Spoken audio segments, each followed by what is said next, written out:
pleasant day to each and every one of us. I am Michael J. Caspe, and I will be reporting the Chapter 1 21st Century Assessment.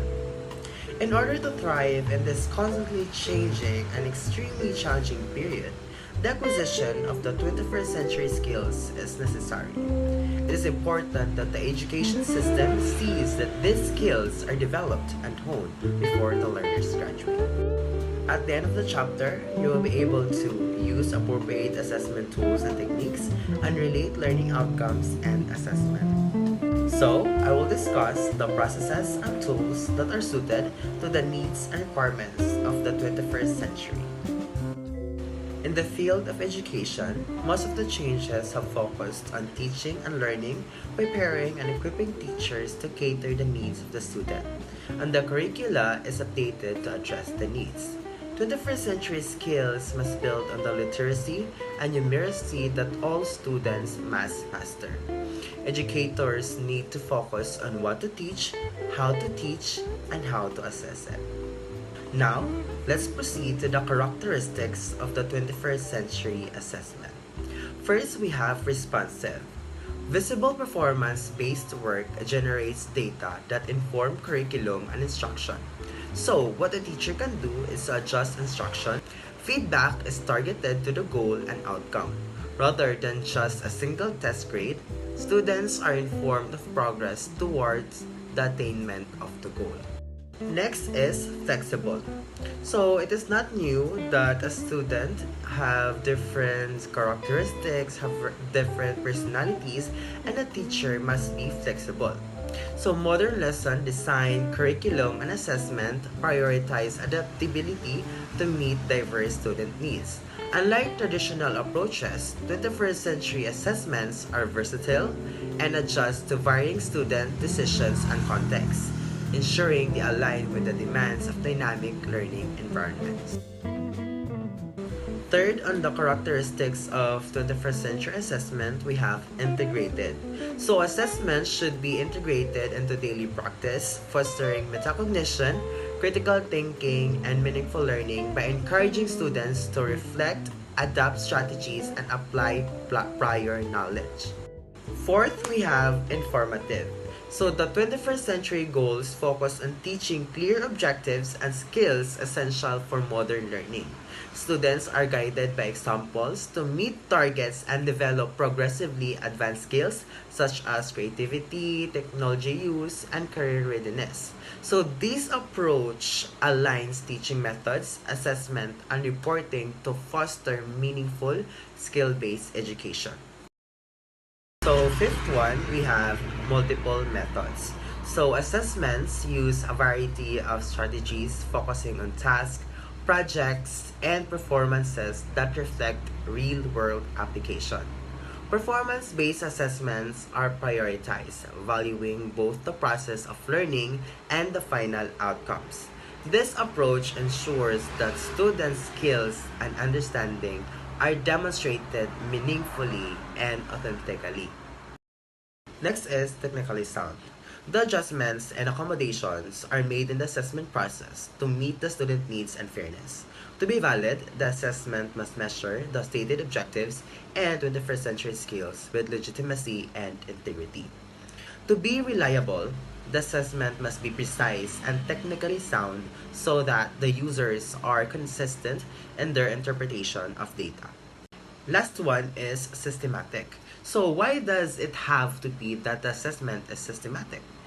It must be systematic because 21st century assessment is an integral part of a well-structured system that is inclusive, balanced, and aims to support the improvement of all students, teachers, and stakeholders. It ensures that every level of the educational process is addressed and continuously enhanced. Now, let's proceed to another topic, which is the instructional decision in assessment. So, the educational assessment process starts in analyzing the criterion together with the teacher learning environment. This helps to determine the strengths, weaknesses, needs, and personality characteristics, skills, and abilities of the learner. So, under that, we have the decision making at different phases of teaching learning process. In the table below, it shows the phase, decision to be made, and sources of information. First phase we have before starting teaching. And here are the decisions to be made. First, content to cover during following day, week, month, grading period, and so on. Second, abilities of students considering the cultural background, interest, and skills of students in planning the teaching activities. And here are the sources of information. Informal observation of students during class. So you can observe your students during your class. Next is conversation with students' previous teacher. So you can talk and have conversation with their old teacher. Next is scholastic aptitude test results. Next is students' past grades and standardized test result. So you can observe their past grades, or you can have a conversation with their old teacher or their previous teacher. Next phase is during teaching. So the decisions to be made. First, students learning on what and how the lesson is presented. Next is improvement needed to make the lesson work better. Next is what feedback to give a student about how well the student is learning. Last is readiness of the students to move to the next activity as planned in the learning sequence. And here are the sources of information. Observation of students during learning activities. Students' response to questions the teacher asked them. Observation of students' interaction.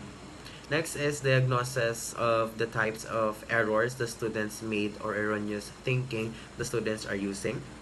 Next is look for alternative ways to teach the material. Lastly, identify if there are students who are not participating and acting appropriately. And the last phase is after a teaching segment. And the decisions to be made. First is how well students achieve the short and long-term instructional targets. Second, strengths and weaknesses to be given as feedback to parents or guardians of students. Third, grade to be given to each student for the lesson or unit, grading period, or end of the course. Fourth is effectiveness of teaching the lesson to the students. Fifth is effectiveness of the curriculum and materials used for the lesson. And the sources of information. First is the classroom test, projects, observations, and we have interviews with students, standardized test results, observation of each student's classroom participation. Next is review each student's homework results. And next is review each student's standardized achievement and scholastic aptitude test results.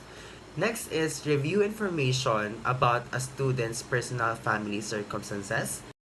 And next one is the assessment and classroom instruction. According to Lin and Gronlund 2000, they describe the relevance of assessment and instructional decision by classifying the varied assessment procedures according to use in classroom instruction.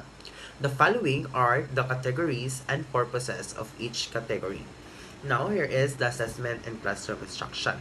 In the table, there is a category and purpose. The first category is placement assessment. So, it measures entry behavior. Formative assessment, its purpose is it monitors learning progress. And the diagnostic assessment, it identifies causes of learning problems. And the next category, summative assessment, its purpose is it measures and of course achievement. And Lin said that informed decision making in education is very important because of the benefits it can bring about. Topmost of these benefits is the enhancement of students' learning and development. In addition, there is the boost in moral and feeling of greatness in knowing one's competence in the area of academic skill. So now, let's proceed to the outcome-based assessment. First is the student learning outcome. So it means that the totality of accumulated knowledge, skills, and attitude that students develop during a course of a study. 3.2 Sources of student expected learning outcome.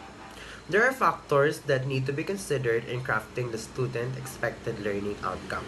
First one, we have mission statement of the school. Second, mandated policies on competencies and standards issued by government education policies. Third, competencies expected by different profession, business, and industry. Fourth, development plan and goals, as well as the current thrust of both the national and local governments. Fifth, current global trends and developments so that graduate can compete globally. Six is general 21st century skills focusing on the following. First is oral and written communication. Second, quantitative reasoning ability together with scientific methodology. Third, analyzing, synthesizing, and developing creative solutions. And use of technology. And lastly, information technology.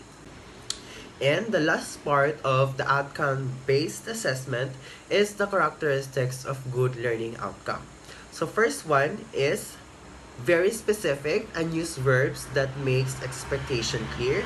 So by being specific, it informs students of the standards by which they will assess and ensures that student and instructor goals in the course are aligned. Second is focus on the learner rather than explaining what the instructor will do in the course. It is considered as a good learning outcome.